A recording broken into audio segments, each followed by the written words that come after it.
Сәлем достар, эфирде оңай English бағдарламасы, сендермен мен Данияр. Достар, бүгінгі санымызда біз өткен жол бастаған Reported Speech тақырыбын одан ары қарай жалғастырамыз. Бүгінгі санымызда біз questions туралы сөйлесеміз, яғни төл сөзден төлеу сөзге ауыстырған кезде сұрақтар қалай өзгереді. Жалпы сіздер білетіндей, ағылшын тілінде сұрақтардың екі түрі бар. Соның біріншісіне тоқталайық.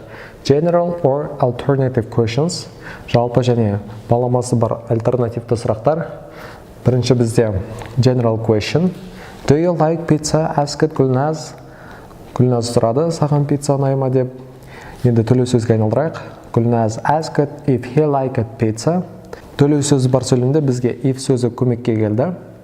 Яғни ли деген мағынаға ие сөз, нравится ли тебе деген сияқты. Және like бізде liked болып өткен жаққа ауысты. Екінші alternative question. They asked me, are you Kazakh or Russian? Олар менен сұрады, сен қазақсың ба, не орыссың ба деп. Көріп тұрғандарыңыздай таңдау берілген, қазақ не орыс. Сол себепті мұндай сұрау сөйлемдер бізде alternative questions болып аталады. Енді төлеу сөзге айналдыратын болсақ, They asked me whether I was Kazakh or Russian. Олар менен сұрады, қазақсың ба, орыссың ба деп. Бұл жердегі ерекшелік whether сөзі көмекке келді. Жалпы төлеу сөзі бар сөйлемде if немесе whether қайсысын қолдансаңыз да оның ешқандай айырмашылығы жоқ. Ли деген мағынаға ие сөз, ал are етістігі болатын болса, ол wasға өзгерді, яғни бір шақ кері шегінді. Екінші сұрақ түрі specific questions, яғни арнайы сұрақтар, what, where, how деген сияқты арнайы сұрақ жасайтын сөздер арқылы жасалынады. Мысал келтіретін болсақ, when are you leaving school? Asked Акмал.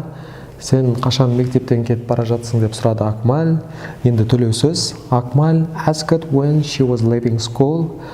Бұл жердегі өзгеріс сөйлемнің басындағы when сөйлемнің ортасына қарай ойысты, және are етістігі бізде was етістігіне өзгерді.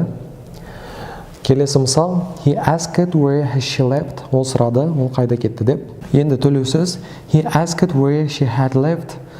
Бұл жерде сөйлемнің басындағы where сөйлемнің ортасына қарай ауысты, және had бізде had-қа өзгерді, яғни бір шақ кері шегінді. Достар, бүгіндікке осы. Келесі санымызда біз reported speech тақырыбын одан ары қарай жалғастыратын боламыз. Бізбен бірге болыңыздар. Ендеше